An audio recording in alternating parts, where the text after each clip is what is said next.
Oh no, something's wrong with my Cobra. I switched the switch on. The motor struggled to speed up. It didn't want to go, so I switched it off quickly. And now I'm wondering what's the matter. So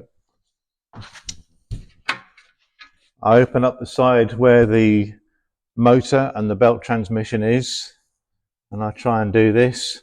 It's not this one, by the way, but it won't go round. And I think, oh no, what do I do?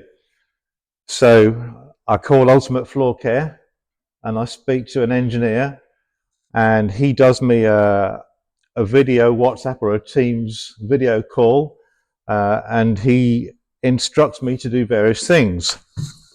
So the first thing he says is, okay, take the belt off. So we left the belt tensioner like that. We take the belt off like this, and he says, spin the motor pulley by hand. Yeah, that's fine, no problem there. Spin the individual idler rollers like this. Yeah, they're all going around, no problem at all. Spin the dust fan pulley. That's that one, by the way. Yeah, common culprit, but no, on this occasion. Spin the drum spindle. Oh no, it won't turn. Simon says there must be a problem in the drum spindle, and that's what leads us on to the next part of this video. Hi, I'm Simon with Ultimate Floorcare. Following on from the first part of this video, I've got a Cobra turned upside down. The symptom was that the drum wouldn't turn. So we've established that something wrong with the drum on its own. It's not to do with the fan or the motor or anything else like that. So let's assume that the drum spindle won't turn like that. We know that the problem is somewhere in the bearings. So I've taken the drum off this particular model to show you the drum spindle, the spindle that supports the drum. Now, what supports the spindle is a collection of bearings in this chunk of metalwork here. And this is what we're going to be looking at today.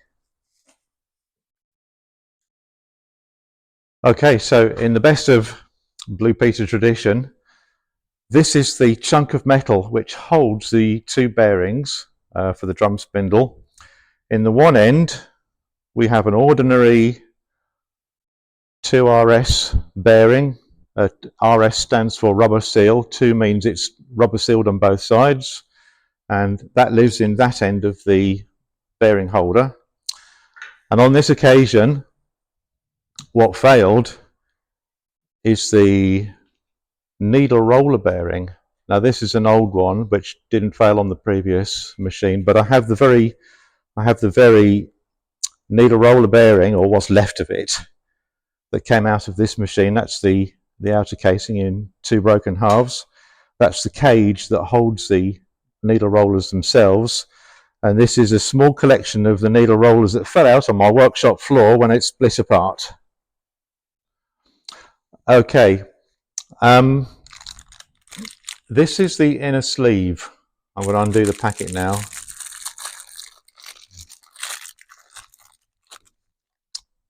Now this is the sleeve that sits inside. I'm not going to put them together because that's old and contaminated. This is new, and this is the new one. But they rotate together like that. Okay. Now this is an extremely tight fit on the drum spindle. If you hammer it on, you risk burring the edge of this. This is brittle, by the way. You risk damaging, scoring the inside of the bearing seat where it sits on the shaft.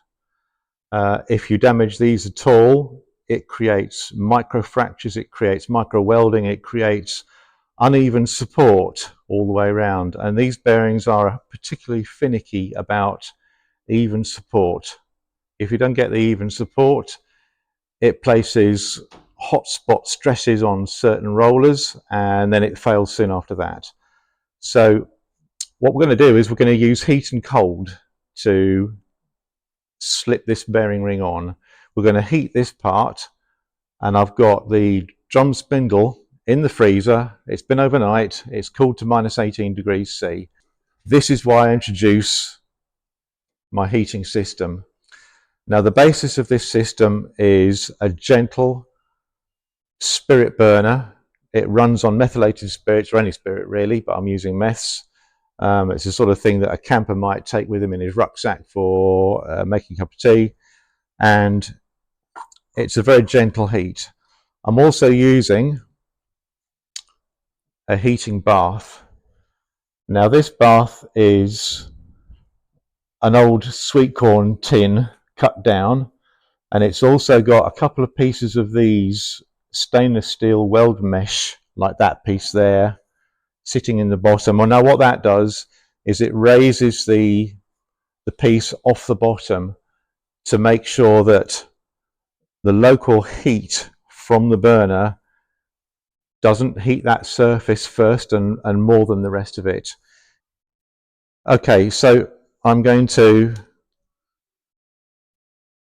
drop that in there like that so that I can hook it out again. We'll put a cap full of meths in the spirit burner.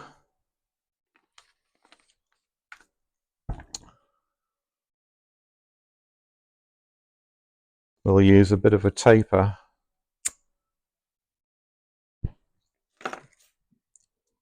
to get that going. Now, in order to track the temperature that this is climbing to, I'm also going to use a digital voltmeter, which has a setting for a thermocouple. Now, a thermocouple is a junction between two dissimilar metals because it behaves and creates different electrical properties. As you can see, I've switched it on, and you can also already tell that the temperature in here is 25 degrees C. And this has been calibrated. So I'm going to dunk that in there, try and suspend it in the middle of the oil. So this is the shaft. It's been in the freezer. It's sitting at minus 18 degrees C. I've taken the plastic wrapper off to prevent, or try and prevent, the moisture freezing to it. I'm going to drop it in this, put on a couple of gloves. I'm using this hand, it's a thinner glove, to pick it up, and I'm using this hand, a thicker glove, to wipe the oil from around the inside of the sleeve. Just let that drip a little. We don't really want oil getting stuck between the sleeve and the shaft because it'll get locked in there. It could experience something called hydraulic lock. So I'm using another sleeve to wipe the oil off it. Now, this is the point that's really crucial. If you don't do this very quickly, your opportunity is lost. So that goes on there like that. That goes on there like that. When you hear that change in tone, you know it's reached the bottom, and that is the job done.